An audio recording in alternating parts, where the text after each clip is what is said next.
Súper, pues si quieren les voy dando la bienvenida oficial. Antes que nada, muchas gracias a todos por conectarse, por tomarse el tiempo de inscribirse, de meterse a la sesión, de verdad que lo apreciamos mucho.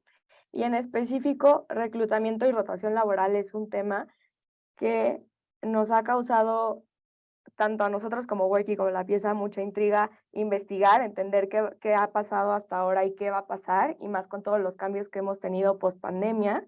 Y también al momento de hablar, ya sea con clientes, con prospectos, con equipos de recursos humanos, con equipos directivos, con los mismos colaboradores, es un tema que nos han pedido mucho, tanto para poder entender qué va a pasar, poder entender cómo podemos llevar mejor el control de la rotación dentro de nuestras empresas y también cómo podemos reclutar el mejor talento y a las personas que mejor fit hagan con nuestras organizaciones. Entonces, si quieren, les voy a platicar un poquito cómo está estructurado el panel para que sepan qué esperar. La idea es que sea una conversación. Tenemos a dos líderes de la industria que ahorita se los voy a presentar y les voy a contar un poquito acerca de ellos, pero es básicamente sacamos algunos de los puntos que más nos preguntan, tenemos algunos datos interesantes y la idea es que conversemos. También vamos a tener un espacio de preguntas para que no se queden con ninguna duda. Si tienen algún comentario o algo por el estilo, con confianza nos pueden decir, ¿va? Entonces les voy a dar una breve introducción y presentación de quiénes son nuestros panelistas el día de hoy. Si me ven viendo para acá es porque no quiero que se me vaya nada de la trayectoria de estas dos personas. Pero vamos a empezar con Maya. Maya es CEO y co-founder de Worky, una herramienta de recursos humanos en México. Antes de trabajar en Worky, Maya estuvo como Head de Business Development en eBay, en donde también tuvo el cargo de finanzas y analytics para la región. Antes de eso estuvo trabajando en Citibank y en Boston Consulting Group, en donde desarrolló varios proyectos, desde cash management hasta integraciones de inversión y proyectos de non-profit. Maya tiene un MBA por Stanford y también es ingeniera química por la Universidad de Pensilvania. Ahorita les voy a dar un ratito para que ellos mismos se presenten y platiquen un poquito de Worky y su experiencia. Y ahora les voy a contar de la trayectoria de Paul. Entonces, Paul es doble licenciado en negocios internacionales, es parte del consejo del French Tech en México y es co-founder y CEO de La Pieza. ¿Okay? La Pieza trabaja con más de 700 empresas en la América Latina, ayudándoles a reclutar mejor, y además este año fue seleccionada como una de las 30 promesas de Forbes, ¿no? Entonces, se pueden dar cuenta de que La Pieza es esta startup que trae muchísimo crecimiento, es una startup tipo B, entonces es impresionante cómo Paul a sus 27 años está liderando un equipo de más de 60 personas que busca combatir una causa global como es el reclutamiento. Entonces, Maya, Paul, los dejo para que ustedes también se presenten, den unas palabras y ahorita ya arrancamos bien con el panel. Muchísimas gracias, Fer. Pues feliz de estar aquí con Paul. Creo que me encanta estar platicando con otros emprendedores dentro de la industria de tecnologías de recursos humanos. Creo que en realidad somos muy pocos de nosotros en América Latina, pero el impacto es enorme, ¿no? Que estamos viendo todavía es una ola relativamente nueva, la implementación de tecnologías. Entonces, feliz de poder compartir ideas y tendencias que estamos viendo los dos desde nuestra propia trinchera. Sí, no, y lo mismo, o sea, yo súper feliz de estar aquí con Maya, de poder compartir un poco de lo que estamos viendo, de las tendencias, temas de reclutamiento, temas de rotación. em, y nada, acerca de mí, pues soy eso, el franco catalán que vino aquí a México a estudiar, ya llevo 7 años y tantos aquí en México, me encanta y ahorita pues emprendiendo y desde en temas de reclutamiento desde hace ya bastantes años. Entonces, pues nada, feliz de estar aquí y de compartir un poco pues toda esa experiencia, ¿no? Sí, igualmente yo llevando Worky junto con los 80 huercos que estamos en la organización y tratando de disrumpir un poco el mercado de la gestión de la administración de recursos humanos y de nómina. Y creo que, Paul, siento que estos últimos 3 años han sido una locura para nuestra industria, ¿no? Empezando de COVID, pausar reclutamiento, luego ya la ola se va calmando, acelerar el reclutamiento. Tenemos el silent quitting también que estamos viendo y potenciales nuevas olas de apretar un poco los gastos. Sí, Súper. totalmente. Y iba a mencionar nada más rápido, ¿no? Este tema justo de temas de reclutamiento y demás es algo que me apasiona.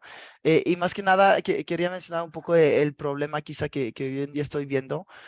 Desgraciadamente hay como muchas compañías hoy en día que siguen contratando de manera manual, checando CVs uno por uno, tomando también decisiones sesgadas, ¿no? También temas de contratación hoy en día en América Latina, las empresas se tardan como más de 40 días todavía para encontrar talento.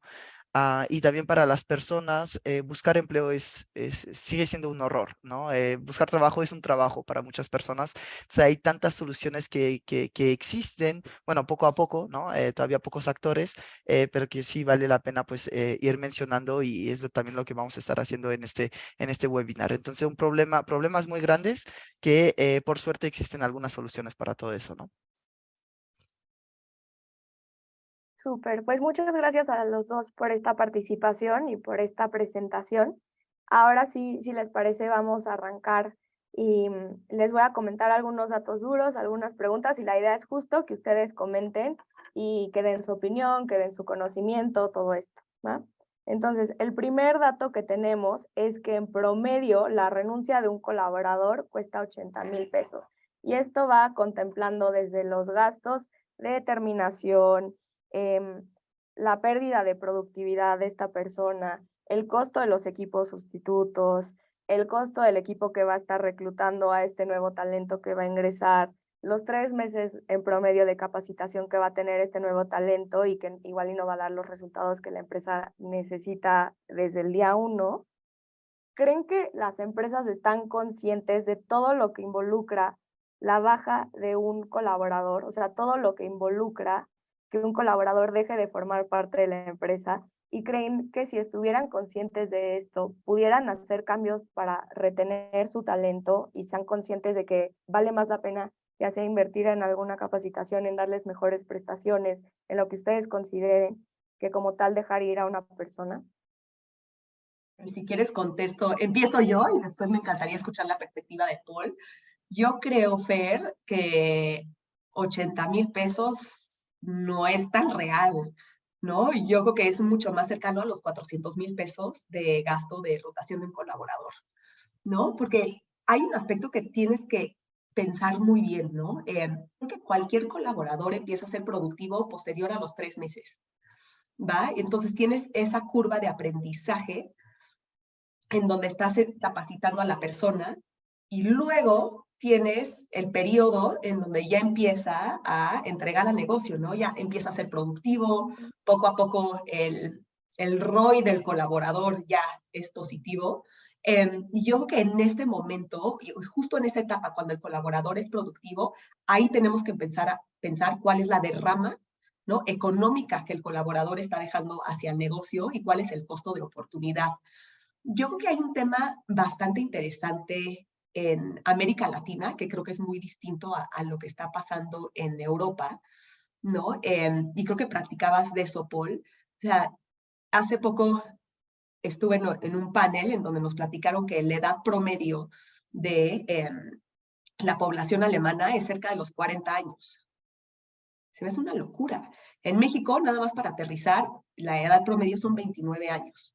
Y en Alemania, cuando abres una vacante, está inactiva y no se puede llenar durante casi 14 meses. Imagínate, 14 meses con una vacante abierta y no la puedes llenar porque no hay talento. Claramente, la dinámica que está pasando y que está ocurriendo en Europa es upskilling y reskilling, ¿no? O sea, cómo capacitamos mejor al equipo que tenemos dentro, cómo lo llevamos para que tenga una permanencia laboral, porque si no, no podemos atraer talento.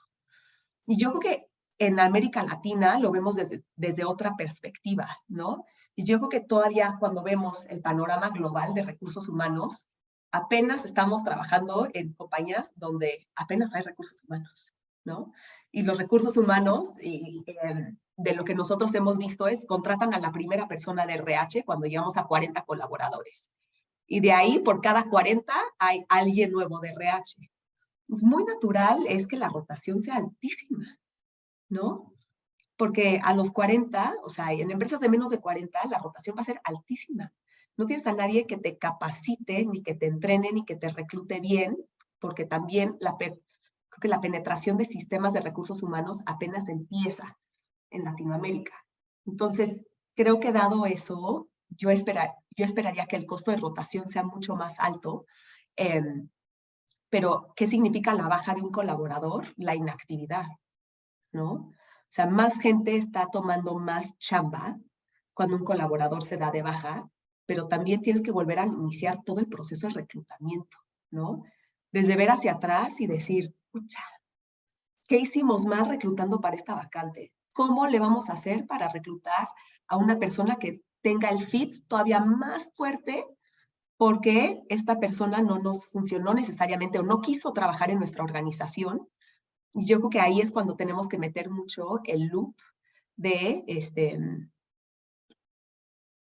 de retroalimentación interna, siempre contemplando qué dicen los hiring managers y el output del trabajador. Sí, a ver, yo concuerdo totalmente. Creo que el gasto es muy alto y las empresas desgraciadamente no se dan cuenta.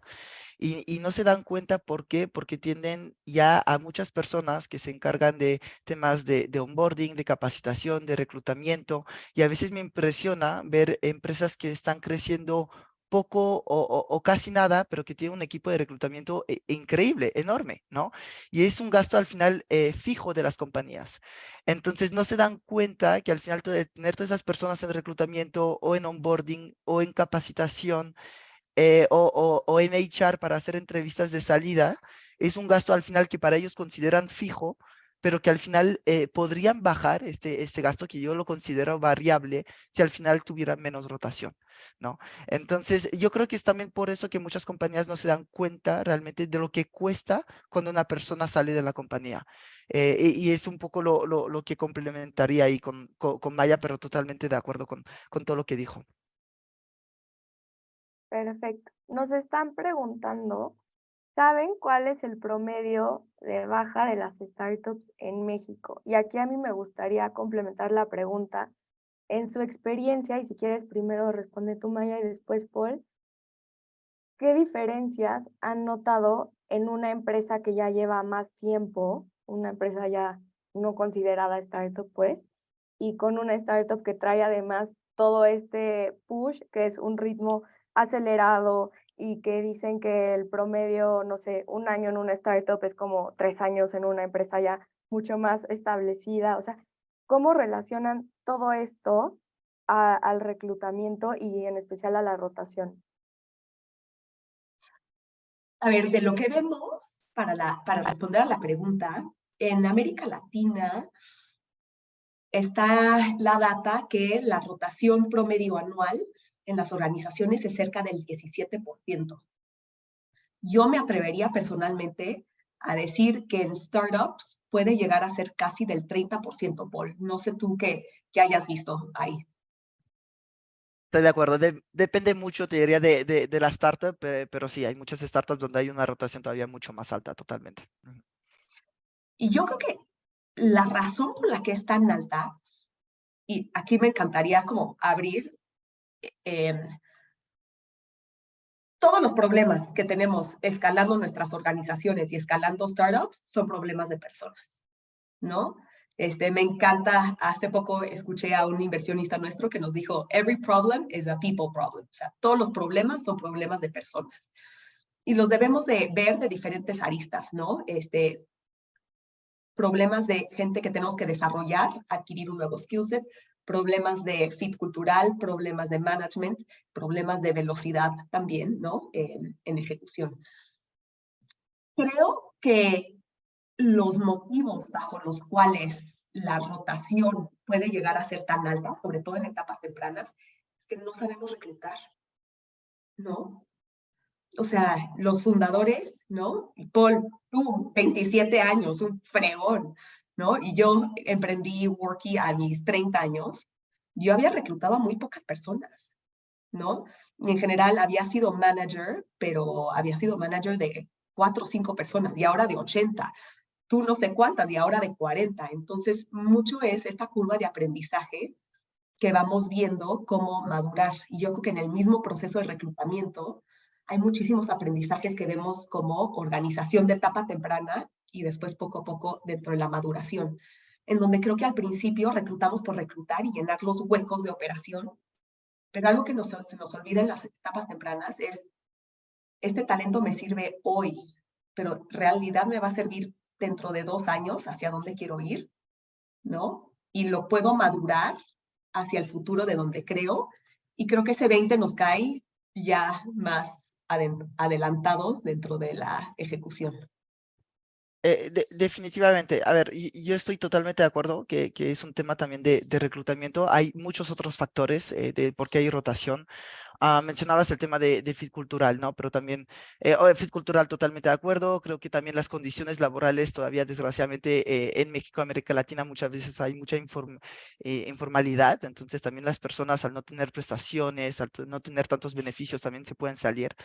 Am, Temas de management, como mencionabas, creo que tiene que ver que mucho con temas de escucha, de poder, cuando son organizaciones pequeñas, nosotros hasta que éramos todavía 40 personas, tenía cada mes one-on-ones con cada uno de los chicos, o sea, literal, toda una semana entera de mi mes era hablar con los chicos, tener one-on-ones, y no solamente para temas de negocios, saber cómo están, qué quieren, hacia dónde van, tener planes de carrera también correctos, saber cómo van a crecer dentro de la organización.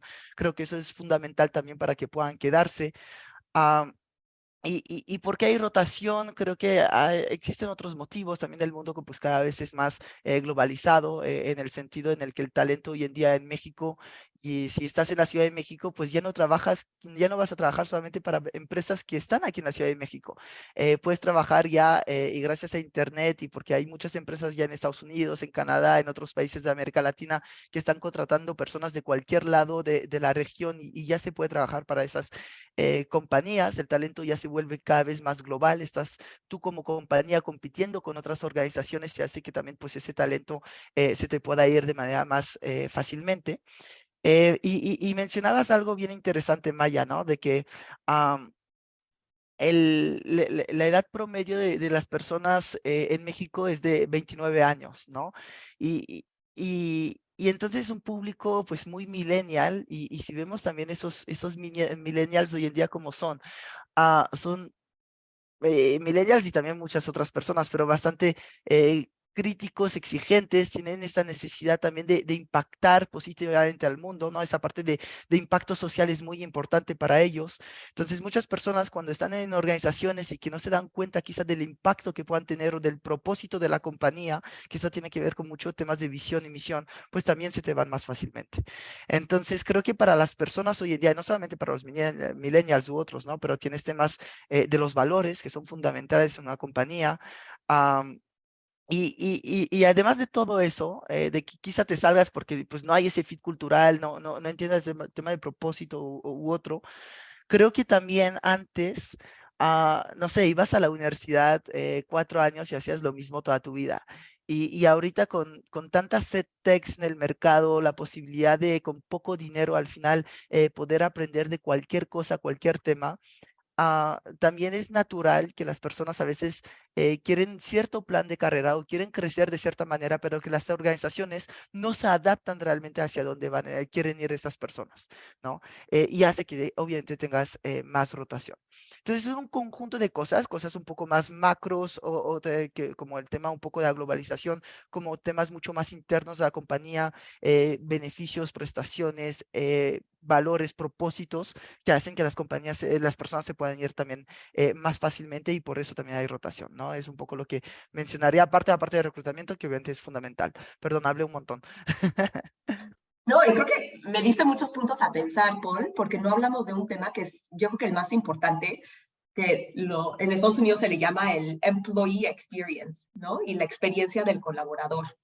Y entra desde la experiencia reclutando, ¿no? Y cuando alguien te está reclutando y te contesta en el momento y te agenda la próxima entrevista y te da feedback sobre tu caso y tiene un excelente trato, ya dices, ¡ay, qué delicia trabajar en esta compañía!, ¿no? Así va a ser la experiencia. Y una vez que entras a la compañía, o sea, desde la firma de contrato, ¿no? Que en mis chambas anteriores había sido un dolor de cabeza, que sea digital, que sea sencilla, que ya está el contrato hecho. Entrar y ya ver, oye, ¿dónde estoy yo en el organigrama, no? Y como dices, ¿qué prestaciones me dan? Eh, ¿Cuáles son mis responsabilidades? Y hay un tema muy grande, ¿no? Que es un gran manager. Y el manager te hace o te deshace esa experiencia, ¿no? Entonces, que puedas tener una relación increíble con tu manager, creo que también son aspectos que se deben de cuidar.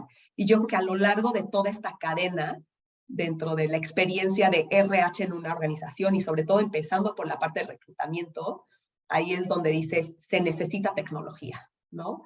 Porque las organizaciones ya no pueden operar con una experiencia en Excel, con una experiencia en papel, ¿no? Y sobre todo pensando que, a ver, pues, tu candidato tiene 29 años, vivió en la era digital, entonces yo me tengo que mover como organización hacia un mundo digital.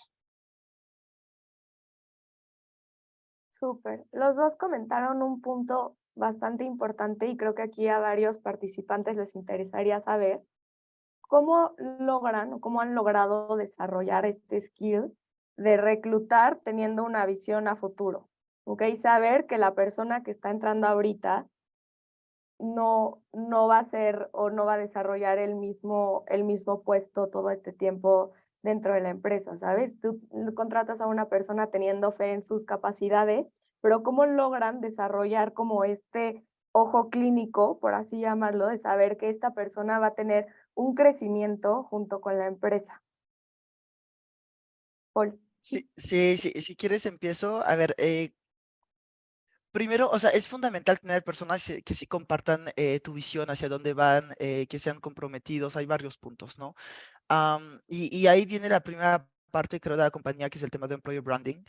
Muchas marcas o empresas piensan que employer branding es hacer marketing para sí o sí decir, tienes que trabajar así porque somos así, cuando en realidad no somos así. Yo creo que temas de employer branding es realmente decir cómo es la compañía y no mentir, porque si mientes de cierta manera y vendes algo que no es, pues las personas también se te van a salir. Entonces creo que el tema de employer branding es fundamental, tener presencia en redes, poner reseñas en Google, pedir a algún colaborador que escriba un artículo sobre cómo es trabajar ahí.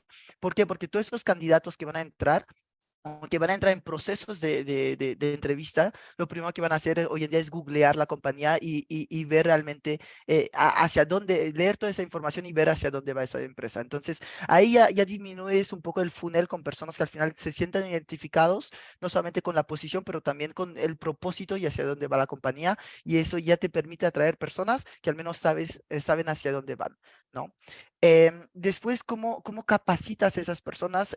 Creo que es necesario muchísima escucha, entender justamente si una persona, tienes una persona, no sé, que hace finanzas, pero esta persona pues quizá le interesa pasar a otra área. Entonces es válido para las otras para las organizaciones capacitar, pagar cursos. Hay muchas plataformas de e-learning, ¿no? Udemy, Udacity, Creana, Platzi y demás, donde se puede dar acceso por poco dinero a los colaboradores para que puedan seguir capacitándose.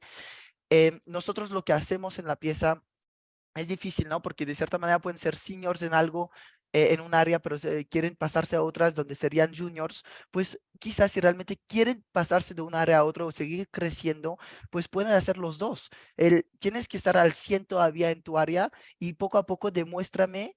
Te puedes ir involucrando quizá en otras tareas de otra área, y cuando el líder de la otra área literal dice, esta persona está lista para estar, pues quizá hacer el cambio, ¿no? Entonces es mucha escucha, ir capacitando, y creo que es válido porque muchas organizaciones no lo hacen, quizás es una opinión muy personal, de apoyar en la educación y la capacitación para temas que no tienen nada que ver con lo que hace la persona al día a día.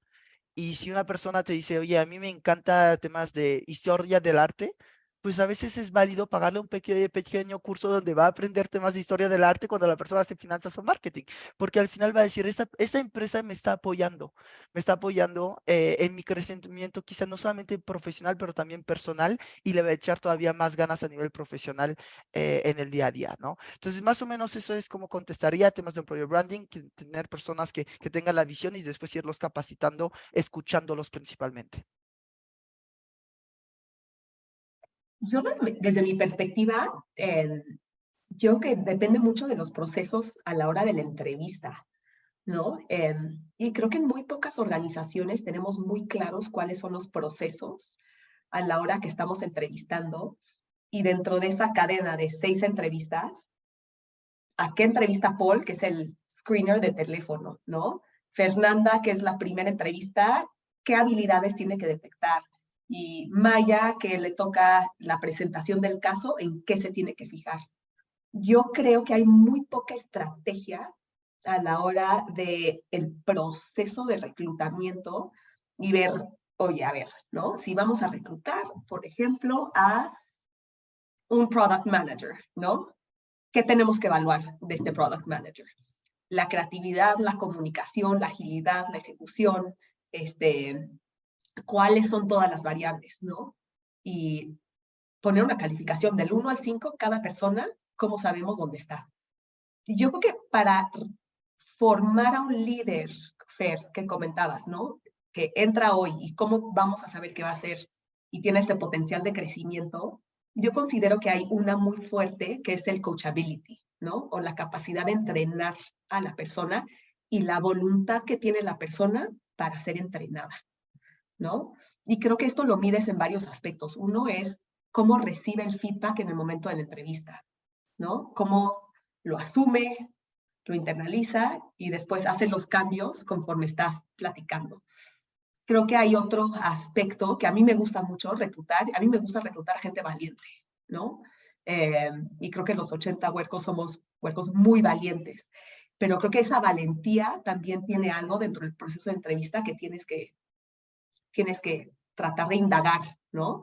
¿Qué tan valiente es decirle, oye, Paul, dame 5 razones, esa no me gustó, dame otra, y que pueda pensar y ser valiente y no pararse?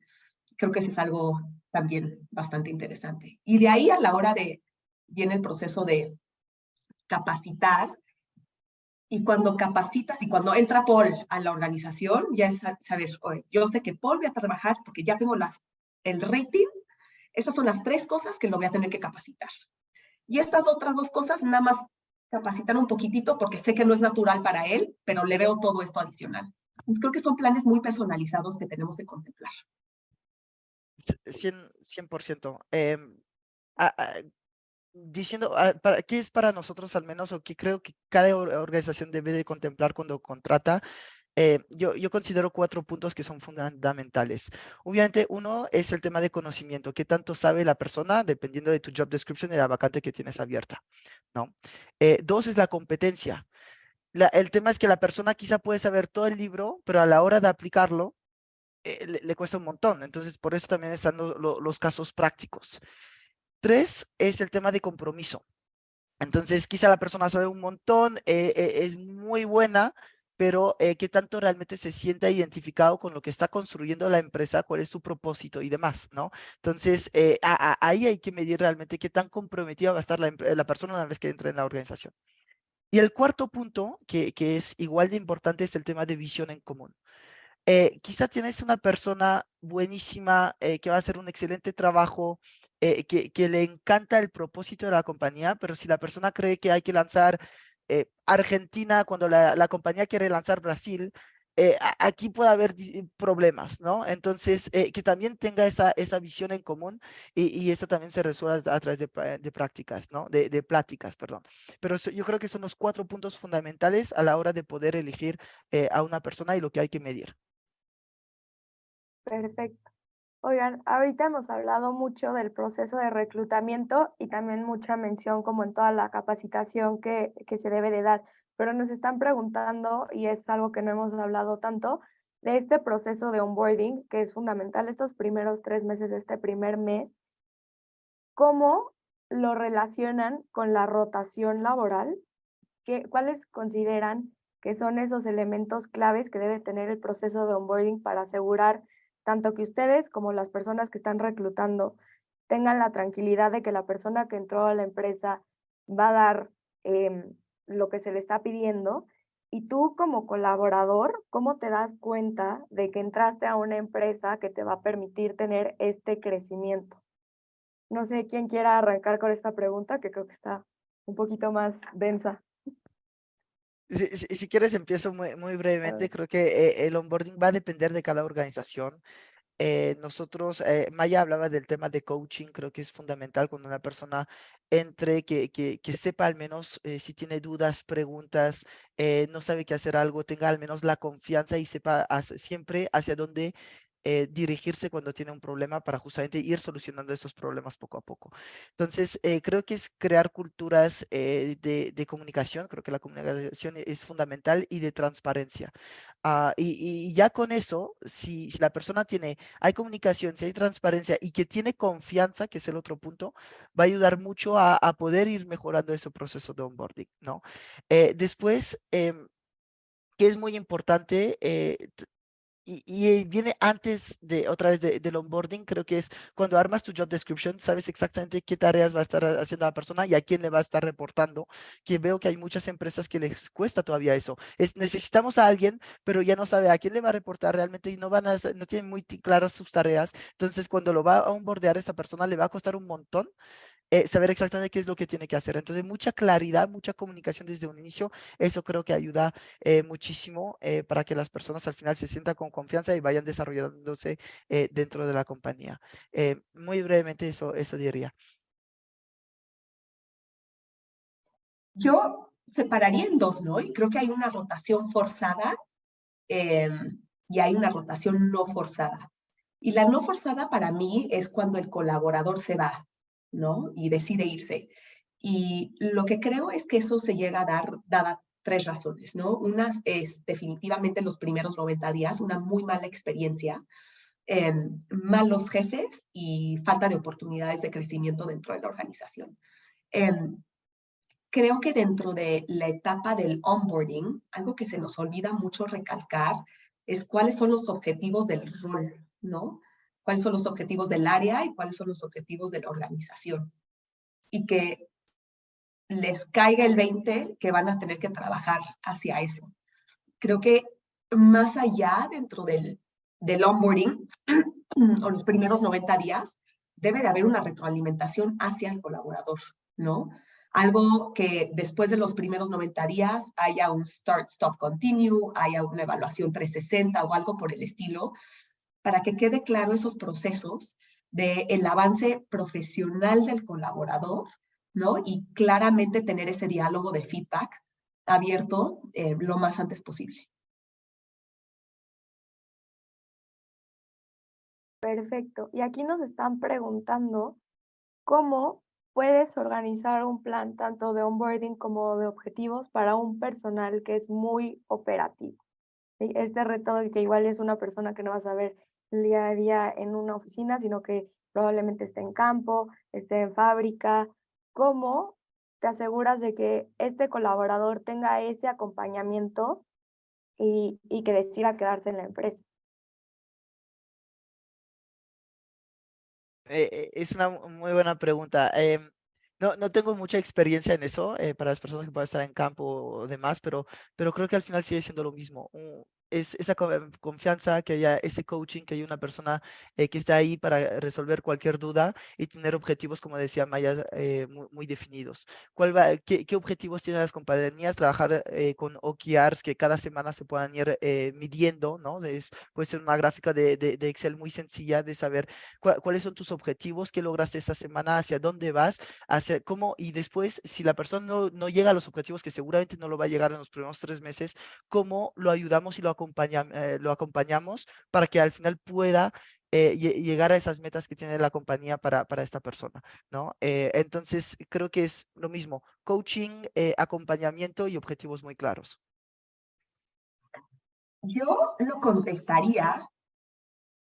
A ver, yo creo que el personal operativo, a mí me encanta el concepto de RH con personal operativo porque te pones a pensar y es, Oye, ya no van a la oficina, ¿cómo absorben la cultura? ¿No? Por ejemplo, nos ponemos a pensar en empresas como Benetton, ¿no? Que son clientes nuestros y pues no van al corporativo y cada sucursal tiene su propia cultura, ¿no? Y se tiene que respirar. Entonces, lo que yo contestaría ahí es una gran comunicación corporativa, o sea, procesos extraordinariamente estructurados sobre todo de temas de bienvenida. ¿Qué somos? ¿Para qué estamos? ¿Cómo se atiende al cliente? ¿Cómo se hacen las cosas? Pero manuales digitales extraordinariamente detallados y contestaría un adicional, que necesitas a un gran gerente de sucursal. Porque esta persona va a ser tu sucursal de RH para el personal operativo. Entonces, deberías de tener los procesos muy claros para que este personal o este gerente de sucursal pueda entender cuáles son los pasos a seguir para el onboarding de cada colaborador y como equipo de RH tener un check-in con estos colaboradores de una forma semanal, creo que diario va a ser imposible, para ver si están avanzando y cómo van.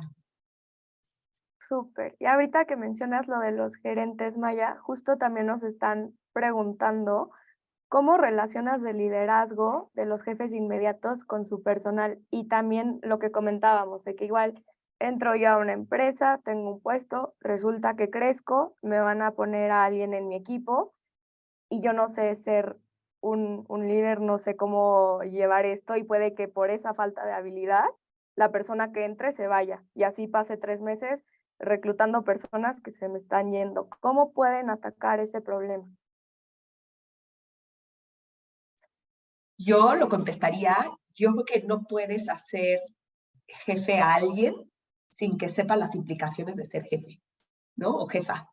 En el momento que eres jefa, eres responsable de todo tu equipo y tú das la cara, siempre, ¿no? No es culpa de tu equipo, es culpa tuya. Eso lo tienes que empezar a asumir. Tu tiempo ya no es tuyo, ¿no? Tú tienes, y yo creo que aquí es mucho lo que platicamos en Worky, que eres ejecutador, pero también eres coach. Entonces, eres responsable de tus propias métricas, pero también las del equipo y también eres coach. Entonces, algo que nosotros hemos hecho que creo que te pueden funcionar es nosotros creamos un book club y leemos un libro que se llama The Making of a Manager. Yo les a ver si lo puedes poner en el chat. Y ahí lo que platica este libro es, te pone la realidad de lo que va a ser que te vuelvas jefe o manager de alguien. La neta, la buena onda y la mala onda, ¿no? Y cómo dar feedback, cómo estructurar, cómo tener estas juntas rutinarias. Entonces, creo que esto tiene que venir muy acompañado de el equipo de RH, ¿no? Pero también de muy buenos ejemplos que tengas dentro de la organización, porque al final del día, les voy a decir algo, la primera vez que somos jefes, la regamos. Yo creo que solo el 10% de las personas es exitoso o exitosa la primera vez que tienes un reporte directo. Entonces, sabiendo eso, hay que tratar de emular a las personas que sabemos que lo hacen bien, ¿no? Y pues vas aprendiendo, viendo y experimentando. Sí, es un tema que me gusta muchísimo ese. Creo que casi todos los heads o managers de la pieza son personas que empezaron no siendo managers, ¿no? Entonces quizás es mucha política interna de que las personas pues empiezan juniors, seniors y poco a poco si llegan a sus objetivos y los superan van creciendo y después teniendo equipo. Y nos han funcionado la verdad bastante bien. Creo que los puntos muy importantes es que el manager no es porque su título dice manager o dice head que debe saber todo.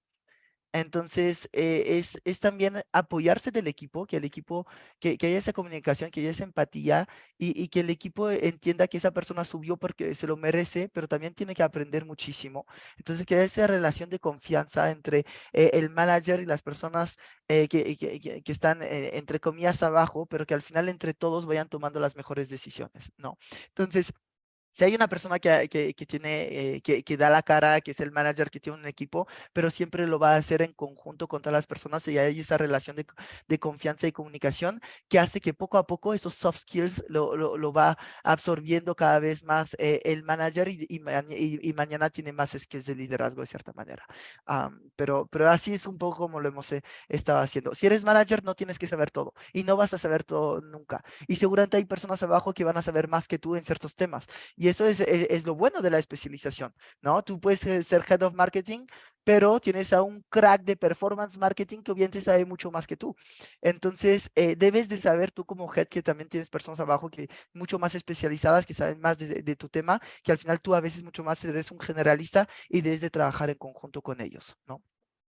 Sí, que sepas hacer las preguntas correctas, ¿no? También, 100%. Ujú. Sí, y creo que justo lo que acaban de comentar responde un poquito al dilema que justo nos pusieron aquí, de que qué opinan de que sin juniors no hay seniors.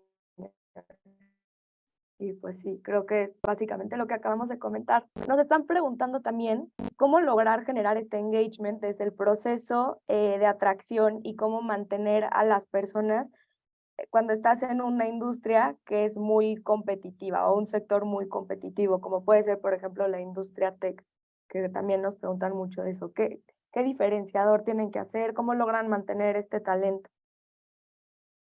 En la parte de reclutamiento, ¿no? Entiendo que va la pregunta. Ujú. A ver, muy brevemente, tienes que tener procesos muy rápidos, sobre todo en el tema de tech, digital y demás, porque si mañana hay un desarrollador de software que está disponible, estará disponible una semana porque alguna otra empresa lo va a ofertar antes que tú. Entonces debe ser súper rápido.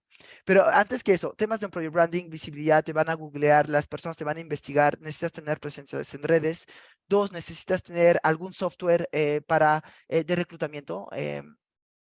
Entonces, ¿por qué? Porque hay demasiadas empresas que todavía van a UCC, publican su vacante, después van en LinkedIn, publican su vacante, después en Indeed publican sus vacantes, terminan teniendo CVs en 50,000 plataformas, terminan teniendo CVs en sus correos electrónicos, terminan tomando decisiones sesgadas, porque ¿cómo tomas una decisión realmente solamente en función de un CV para saber quién vas a llamar primero? Entonces, necesitas un software que centralice todo ese proceso de todos esos candidatos para que después puedas mandar las pruebas y demás y poder tomar la mejor decisión posible.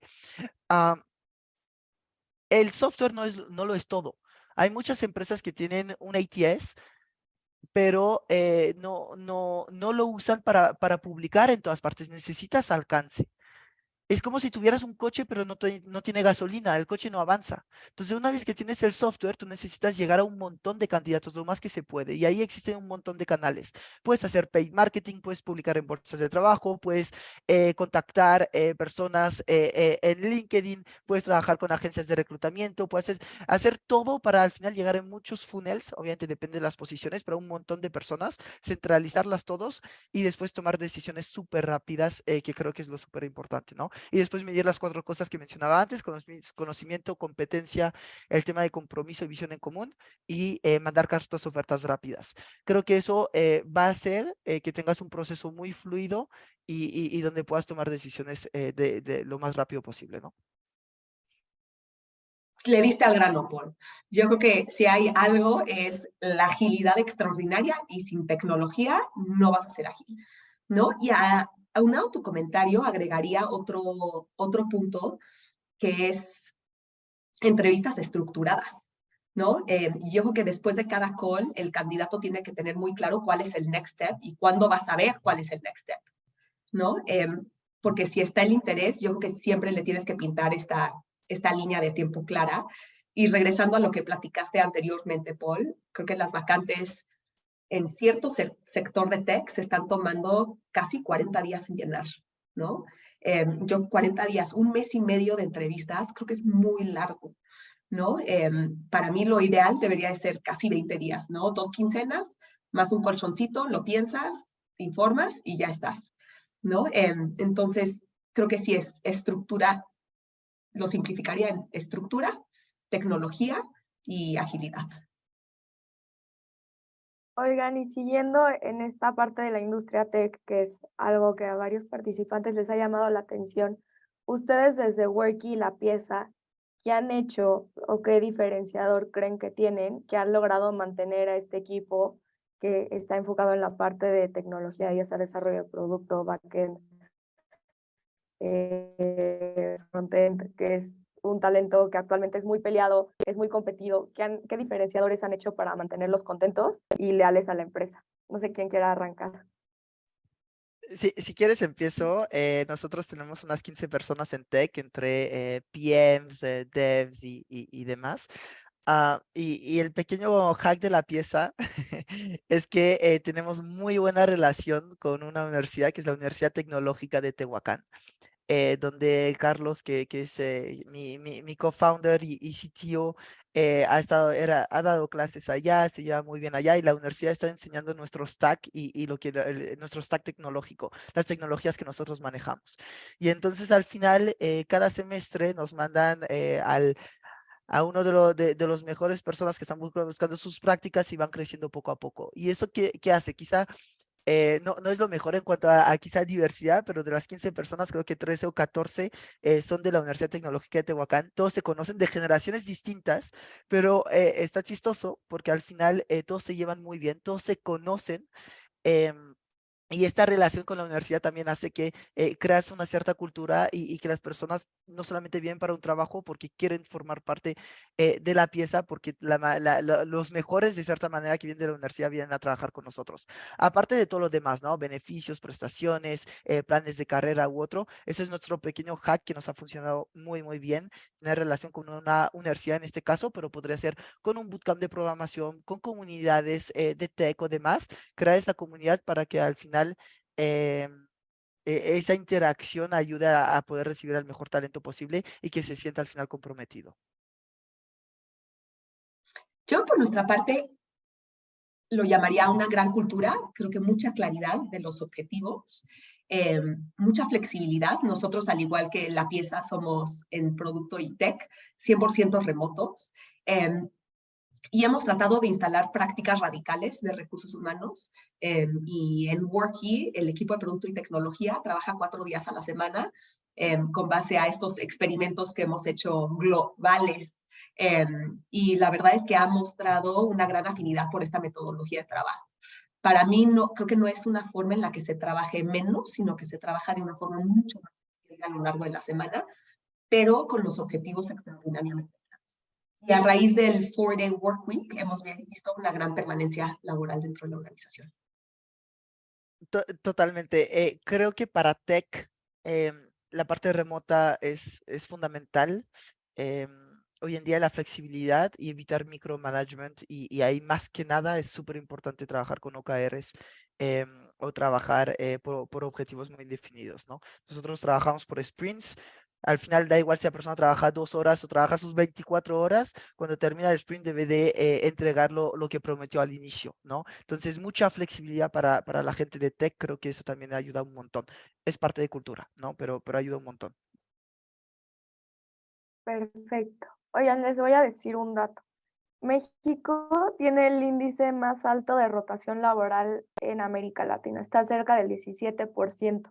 ¿Qué alternativas para reinventarse este siguiente año, el 2023, en temas de reclutamiento y rotación, creen que valga la pena implementar, ya sea para reducir este número, para reclutar mejor, evitar rotación en las empresas?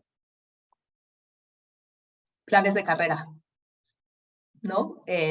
Creo que el plan de carrera engloba mucho, ¿no? Engloba un gran manager, engloba muy buenas prácticas de recursos humanos y engloba este feedback continuo, tanto, y yo creo que es un tema que no platicamos mucho, pero el jefe siempre tiene que recibir feedback, ¿no? Al igual que el colaborador. Entonces tiene que ser de doble camino. Concuerdo totalmente. Eso es escucha, son one-on-ones, es entender qué quiere la persona, recibir retroalimentación. Creo que muchas compañías hoy en día están ofreciendo stock options, temas de equity, también eso puede ayudar un montón para retener talento. Lo mencionaba al inicio, ¿no? Pero el tema de impacto social, creo que hay que trabajar mucho en temas hoy en día en las empresas. ¿Cuál es el propósito? Las personas quieren levantarse en la mañana y decir, ¿para qué me estoy levantando? ¿No? Y cuidado, creo que el propósito no es lo que quieres, porque lo que quieres siempre cambia. ¿no? Hoy se me antoja un helado, pero mañana quizá ya no. Entonces, creo que el propósito es más bien qué es lo que la gente espera de ti.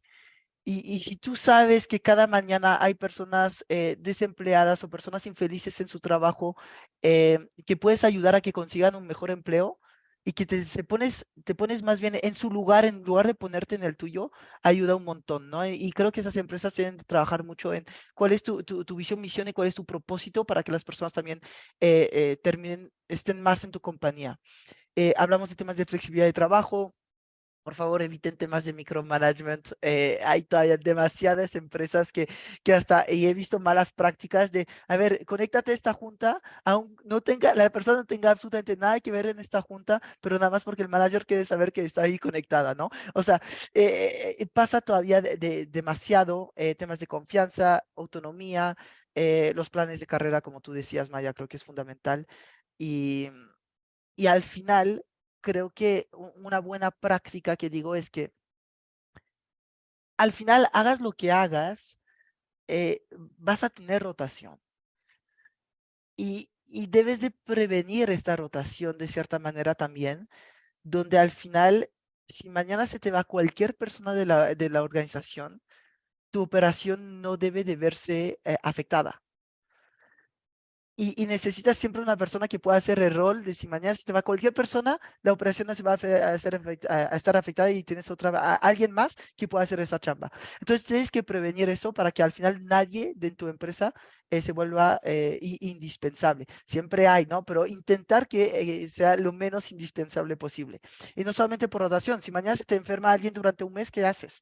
¿No? Creo que eso también es muy importante para que la operación siga al menos con tu negocio.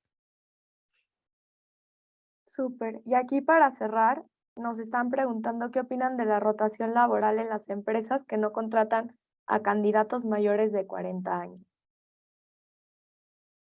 Yo creo que eso está mal y conforme cada empresa empieza a madurar, necesitas a gente con experiencia y claramente la experiencia viene mucho con la edad. Entonces, yo creo que hay momentos en los cuales quizá priorizas algunos conceptos que quizá no tienen fit, ¿no? O quizá son habilidades que no necesariamente encuentras para el momento de gente mayor. Pero bueno, yo tengo 37 años, me considero súper activa, entonces si alguien no me recluta, me asustaría muchísimo. La edad es lo de menos, no importa la edad, no importa el nombre de la empresa en la cual estaba antes la persona, no importa si se ve bien en su CV o no, su foto, no importa su sexo, no importa eh, sus preferencias, no importa nada de todo eso. Y tienes personas sumamente capacitadas de más de 40, más de 50 y más de 60 años. Y personas de 30 que desde que salieron no quisieron aprender absolutamente nada. Entonces, no tiene nada que ver la edad. Em, y ahí no sesguen por eso. Creo que es muy importante también. Perfecto. Pues creo que ahora sí ya no hay más preguntas. Muchas gracias por participar, muchas gracias por conectarse y también los invitamos a que chequen tanto Worky como La Pieza, ya sea LinkedIn, ya sea nuestro sitio web, nuestro blog. Nosotros les vamos a estar dando unas muy buenas promociones por haber asistido, tanto Worky como La Pieza. La Pieza regala 2 vacantes gratis para que puedan probar el software y Worky también Dos regala 2 vacantes, meses. todo está cañón la oferta, muy bien. En el software de Exacto, reclutamiento, no headhunting directamente, ¿no? Pero en el software Ujú. pueden publicar sus vacantes sin ningún problema de manera gratuita. Publiquen en OCC, LinkedIn, Indeed, 90 portales que tenemos integrados. Y en headhunting igual hay un descuentito ahí. Buenísimo. Y en Worky, Fer, creo que 2 meses gratis. Sé que muchos de ustedes están pensando ya en lo que se viene para el 2023, entonces creo que es la mejor época del año para inyectar tecnología si están pensando en estructurar todos los procesos que acabamos de platicar. Tanto Worky y La Pieza nos podemos ayudar y en Worky les estamos dando 2 meses gratis. perfecto. Pues muchas gracias a todos por conectarse. Paul, Maya, muchas gracias por ser nuestros panelistas y pues vamos a estar haciendo más eventos, entonces ahí vamos a estar publicando. No, Fer, muchísimas gracias, Maya. Siempre es un gusto hablar contigo y todo el equipo de Worky está haciendo un gran trabajo para todo el ecosistema. Entonces, muchísimas gracias por todo, la verdad. Igualmente, y Paul, gracias por apoyarnos con todas las vacantes. Como siempre, equipazo gracias a la pieza. Te mando un abrazo. Fuerte Gracias, abrazo, Tina. mil gracias, chao, chao. Gracias. Bye.